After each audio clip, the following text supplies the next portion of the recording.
Hello my friends, welcome to my channel, Abandoned Places Around the World.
Rust and ruin, the cursed Thomas train of the apocalypse.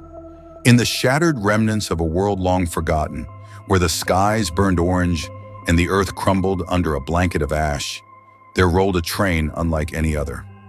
Once a cheerful blue engine with a smiling face, Thomas had been a beacon of joy for children everywhere. But that was before the fall, before the bombs, the storms, and the rusted decay that swallowed civilization whole. Now he was something else entirely, The cursed Thomas train of the apocalypse, a twisted relic of innocence turned into a harbinger of doom. The tracks he rode were broken and warped, yet they stretched endlessly across the desolate wasteland, as if drawn by some unholy force. His once bright paint was peeled away, replaced by a coat of rust that bled like open wounds. The face that had once beamed with kindness was now frozen in a grotesque grimace, its eyes glowing faintly red through the darkness. Black smoke poured from his funnel, thick and choking, carrying whispers of the lost souls trapped within his iron belly. They called him Rust and Ruin, a name whispered in terror by the scattered survivors who huddled in the ruins of old cities. The story went that Thomas hadn't been abandoned after the fall. No, he'd been claimed by something ancient, something angry, something that fed on the despair of a dying world. It had twisted him, fueled him, and set him loose to roam the wastelands, collecting the unwary and the desperate. Ella had heard the tales. She was a scavenger, a wiry girl of 16 with calloused hands and a heart hardened by loss. She'd grown up in the shadow of the old railway yard, scavenging bits of metal and wire to trade for food. The elders warned her never to cross the tracks at night, never to listen if she heard the low, mournful whistle cutting through the wind. But hunger had a way of drowning out warnings, and the promise of a rumored supply cache on the other side of the rails was too tempting to ignore. Thomas emerged from the shadows like a nightmare-given form. His rusted body groaned with every turn of his wheels, and his glowing eyes locked onto her. The whistle screamed, a sound that wasn't mechanical but alive, a wail of anguish and fury that clawed at her mind. Ella stumbled back, dropping her flashlight, but the beam caught his face for a fleeting second. The twisted smile, the hollow stare, the red stains streaking down from his eyes like tears of blood. "Run!" a voice rasped from nowhere and everywhere, carried on the wind. But her legs wouldn't move. The train slowed, its wheels screeching against the rails, and the door of a rusted carriage slid open. Inside was darkness, pure, suffocating darkness, and from it came the faint sound of weeping. Ella's survival instincts finally kicked in. She turned and bolted, her heart pounding as the whistle screeched again, louder, closer. The ground shook beneath her, and she risked a glance back. Thomas was gaining, his wheels spinning faster than any machine should in this broken world. The air grew thick with the stench of oil and decay, and she could feel his presence, like a weight pressing down on her soul. She dove into a ditch just as the train thundered past, its rusted underbelly inches from her head. The wind howled, tugging at her clothes, and she buried her face in the dirt, praying it would pass. The weeping from the carriage grew louder, a chorus of despair that chilled her to the bone, before fading into the distance as Thomas rolled on. When she finally dared to look up, the tracks were empty. The train was gone, leaving only a trail of rust flakes scattered across the ground like ashes. Ella crawled out of the ditch, trembling, and vowed never to cross the rails again. But as she stumbled back to the safety of the ruins, she couldn't shake the feeling that Thomas had seen her, that he'd marked her. Days later, the whispers reached her camp. Another scavenger had vanished near the tracks, leaving behind only a rusted knife and a faint echo of that haunting whistle. Ella knew the truth. Rust and Ruin wasn't finished.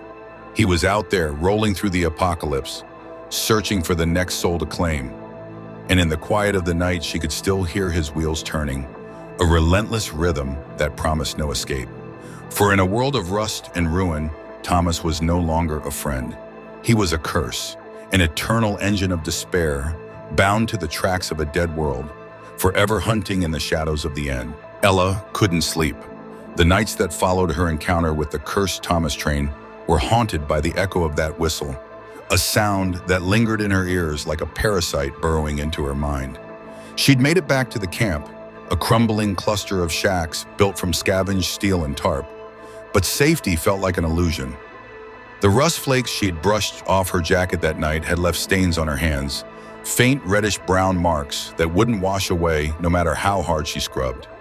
It was as if Thomas had branded her. The camp buzzed with rumors. The missing scavenger wasn't the first, they said. Over the past month, 5 others had disappeared near the tracks. Hunters, traders, even a child who'd wandered too far from the perimeter. Each time, the only evidence left behind was a scattering of rust and the faint, lingering wail of a train long gone. The elders called it a curse, a punishment for the sins of the old world. But Ella wasn't one for superstition. She'd survived this long by facing reality, no matter how grim. And the reality was that someone had to stop Thomas before the camp became a graveyard. She didn't tell anyone about her plan. They'd call her reckless, maybe even lock her up for her own good. But Ella had seen those glowing eyes, felt the weight of his pretense. Ignoring him wouldn't make him go away. So under the cover of a moonless night, she packed a bag, knife, rope, a half-charged flare gun she'd traded for months ago, and slipped out toward the tracks. The air was colder this time, sharp with the bite of approaching winter. The railway stretched before her like a scar across the wasteland, its twisted metal glinting faintly under her flashlight. She didn't know what she was looking for, answers, a weakness, maybe just a fight she could win. But as she walked, the ground began to hum again, a low vibration that set her teeth on edge. She tightened her grip on the knife and pressed on. The first sign came an hour later, a rusted signal post, its arm bent downward as if pointing to the earth. Around its base lay a pile of debris, shredded cloth, a broken lantern, a child's shoe.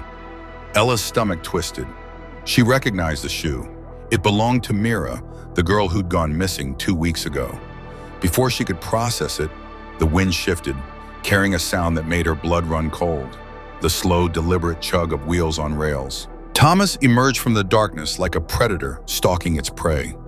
His rusted frame loomed larger than she remembered, the red glow of his eyes cutting through the night. The whistle didn't sound this time, only silence, heavy and suffocating, as he rolled to a stop mere yards away. The carriage door creaked open, revealing the same inky blackness she'd glimpsed before. But now she saw movement within, a flicker of shapes, too fleeting to make out. "Who are you?" Ella shouted, her voice cracking but defiant. "What do you want?" The train didn't answer. Instead, the ground beneath her feet began to crumble, rust spreading outward from the tracks like a living thing. She stumbled back, but the decay followed, curling up her boots and staining the hem of her pants. Panic surged through her, but she forced it down. She wasn't here to run, not this time. Drawing the flare gun, she aimed at the open carriage and fired. The flare streaked through the air, a blazing red comet, and struck the interior with a hiss. For a moment, the darkness recoiled, and Ella caught a glimpse of what lay inside. Figures, dozens of them, their bodies twisted and rusted like the train itself. Faces she recognized, Mira, the missing hunters, stared back at her, their mouths open in silent screams, their eyes glowing faintly red. Then the flare sputtered out, and the darkness swallowed them again. Thomas shuddered, a low groan rumbling from his core.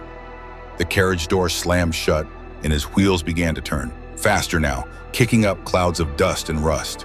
Ella dove to the side as he charged forward, the edge of his frame grazing her arm and leaving a stinging cut. She hit the ground hard, rolling into a ditch as the train roared past, its speed unnatural for something so decayed. When the dust settled, Thomas was gone, but the air felt different, thicker, charged with something she couldn't name. Ella climbed out of the ditch, clutching her bleeding arm, and noticed something new, a faint trail of rust flakes leading off the tracks and into the wasteland. It wasn't random, it was deliberate, like a path. Her mind raced. Was this a trap, a taunt? Or had her defiance shaken something loose, forced Thomas to reveal a piece of his mystery? She didn't know, but one thing was clear. The cursed Thomas train wasn't just a mindless force. There was purpose behind his hunt, a hunger that went beyond collecting souls. And whatever it was, Ella was determined to find it. She adjusted her pack, wincing as the cut on her arm throbbed, and followed the trail into the unknown. The camp could wait. The answers couldn't. Somewhere out there in the heart of rust and ruin, Thomas was waiting, and Ella intended to meet him on her terms. This continuation builds on Ella's character, her resolve, and the growing enigma of Thomas. Let me know if you'd like to take it further or explore a different direction.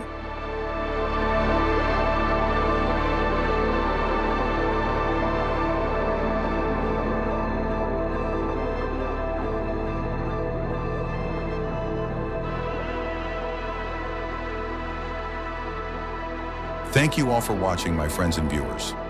I put a lot of effort into this, and I truly appreciate everyone who watched until the end.